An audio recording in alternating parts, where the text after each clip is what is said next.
He said it like a joke, a grin half hidden behind his coffee mug. "Your degree isn't relevant, sweetheart. My cousin's got this." Everyone laughed. Everyone except me. The next morning, I was gone. Fired. No warning, no explanation. Just a box of things I hadn't even finished paying for. Pens, notepads, a mug that still smelled like burnt hazelnut. And by noon, the regional director walked in. "Where is she?" he asked. The general manager smiled. "Fired her." And that's when the air went still. The director's face drained of color. "My God," he whispered, "what have you done?" He didn't know yet that I'd been waiting for this moment. When I first joined, I believed in loyalty, the kind that doesn't flinch when things get hard. I believed hard work spoke louder than anything else. I believed they'd see me. And for a while they did. Promotions, praise. "You're going places," they said. Until his cousin arrived. Fresh from failure, draped in confidence he hadn't earned. The general manager called it nepotism. Not out loud, of course. He called it family values. I called it what it was, betrayal. But I didn't raise my voice. I didn't quit. I watched. And when you watch long enough, people reveal the blueprints of their own destruction. It started small.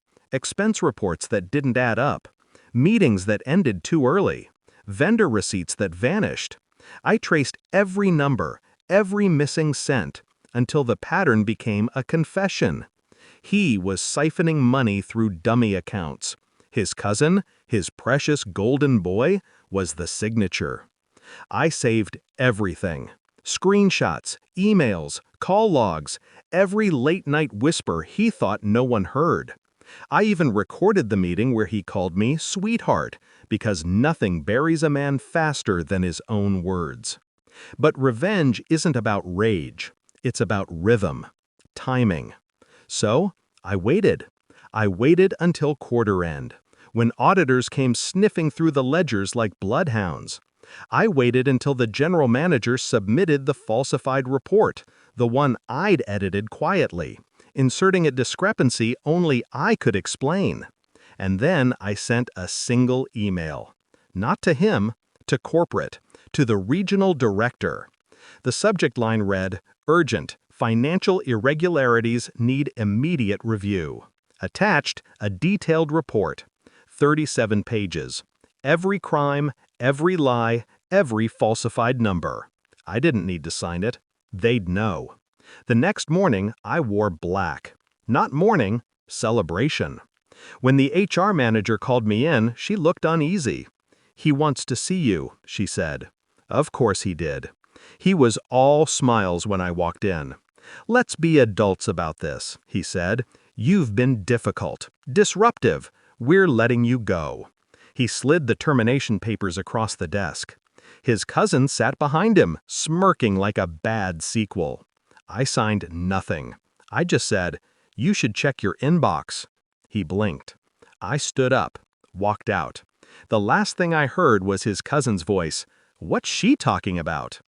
By noon, the director arrived, furious, pale, clutching printed emails like evidence in a trial. "Where is she?" "Fired her." "My God, what have you done?" And just like that, everything crumbled. They found the missing funds within the hour. The cousins' accounts, the falsified signatures, the shell companies, all traced back neatly. Corporate suspended them both pending investigation. Security escorted them out. The same guards who watched me pack my box stood silent as they carried theirs.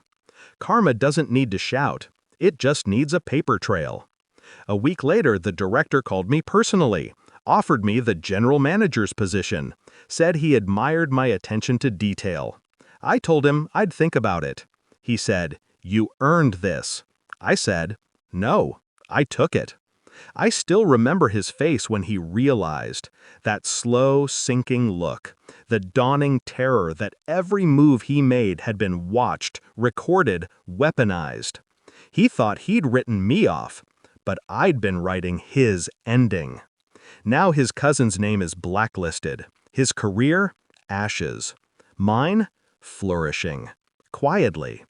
People think revenge is fire. It isn't. It's precision. It's patience sharpened to a blade. I don't smile when I think of it. I don't need to. Because somewhere out there, he still wakes up wondering how it all unraveled.